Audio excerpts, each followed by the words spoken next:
Hey everyone, Alex Telander here, and welcome to the Ostium Sagas. Now, if you're enjoying this series and want more right away, I just wanted to mention that you can get them on our Ostium Network Patreon at patreon.com/ostiumpodcast. By becoming a supporter at any level, you'll instantly get access to the next 15 episodes in the series. So that's on our Patreon at patreon.com/ostiumpodcast. Now, I'd just like to thank our 5 most recent patrons for supporting the Ostium Network. Thank you to Death to Komatsu, Daryl Williamson, Descripticon, Virginia Green, and Talon for all your support. We really appreciate it. And now let's get started with the next chapter of the Ostium Sagas.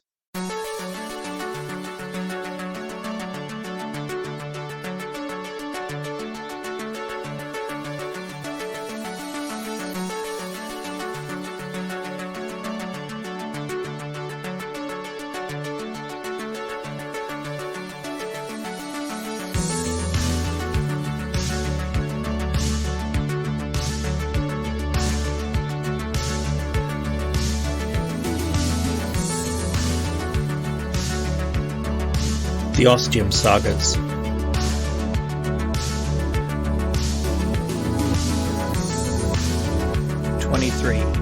Saga 2, 1666, Part 6.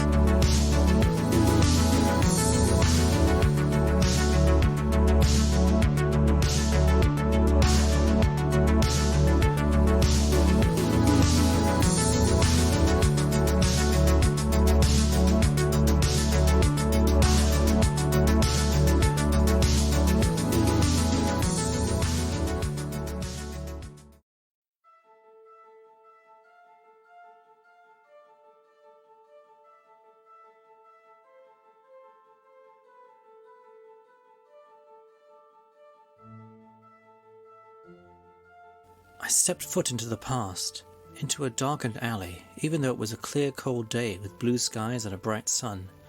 But the city was bloated and overdeveloped, referred to as an inartificial congestion, with little planning and a ton of sprawl, which is why it was friggin' dark where I was currently standing. There was also a middle-aged woman puking her guts out not 10 feet away, while at the end of the alley was some dude taking a dump in broad daylight. Yeah, it was at the other end of the alley where there was plenty of light and visibility, so everyone, including myself, could see what he was doing in all of its gross detail. Yeah, that's how I knew I wasn't in the Ostium Network any longer, but now in London, in the year of our Lord, 1666. After the initial grossness, I got a strong jolt of excitement. I was actually here. The thing was, I had a ton of time. It was September 1st.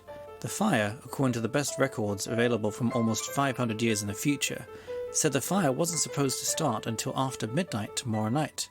So I spent the day trucking around the city. My hair was covered in a wrap and I kept my face covered up with a kerchief, mainly so people wouldn't stare at me because I was Chinese, but it also really helped with the smell. I'd been warned about it in many of the sources and documents I'd read, plus by teachers of the Ostium Network. Not to mention my wonderful introduction to the city with the first 2 people I saw. It was still worse than I thought it was going to be. I guess because usually with really bad smells, whenever you're smelling them, you know you're going to move away from that area eventually, meaning the smell will go away, or at least lessen. No such luck here in good old stinky London. I tried heading down to the dock area by the Thames, thinking if I got closer to water it might not smell as bad. No such damn luck. I won't say it smelled worse necessarily, but it still just smelled really bad, with a different cocktail of scents. Now, in addition to fish, we had a variety of rotting fish and other sea creatures long dead and heated to putrefaction in the sun. There were all the usual smells associated with boats. I guess there was some river scents too, but for the life of me I couldn't smell them. As I looked into the water of the Thames, it was like looking at a thick quagmire filled with all things dirty and rotting. And yes, before you ask, I did most definitely see some corpses in there, which I did my best to avoid looking at, as well as corpses of animals floating in the infested waters. I didn't want to find out what kinds they were. After I wasted half the day trying to get away from all the smells, I eventually exited through Ludgate and hiked a good half-mile from the city, resting on a hill. There I ate lunch, which I'd bought with some of the money that was secretly sewed into my garb. Thank the Ostium Network for that cool idea. The food was fine, edible at least. And out there I was able to take off my face wrap and headscarf and enjoy some fresh air and a chilly breeze as I looked down at the thriving giant city below me. A few hours later, as the sun started making its descent back to the horizon, I forced myself to get up. Twilight will be coming soon, and I wanted to make sure I'd be safely inside, somewhere comfortable, before it got too dark. I found an inn that seemed cozy enough and decided to spend a little more when I learned what the cost would be, because I realized it was the penultimate night this inn would remain in existence. So why not live a little, right?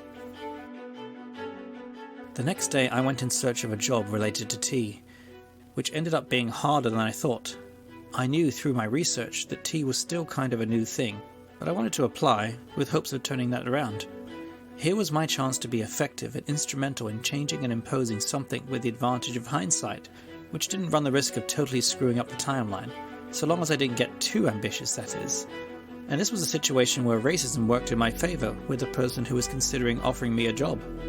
When she saw my ethnicity, it basically sealed the deal, so to speak. I suppose I should be grateful. No, I'm not. It's still just damn racist. Also, the tea warehouse was located in a part of London that wouldn't be burned to the ground over the next few days. That was also an important consideration. I told them I'd show up bright and early tomorrow morning, even though I was pretty sure they'd soon have a very hot item to keep them concerned with. Sorry, that joke was terrible. I don't think I'll go for humour anymore.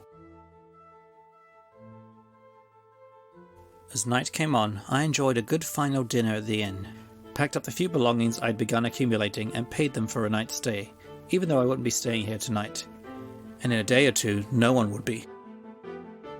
When the watch called 10 of the clock, I made my way down to the River Thames once again, and went in search of Pudding Lane. It didn't take long, and by then it was closing in on 11 o'clock. I found a good hidden spot by the bakery, and huddled down to wait for the last hour before the fire would begin. So far the records had been accurate. There was no sign of smoke or fire at the moment, so I suppose time would literally tell.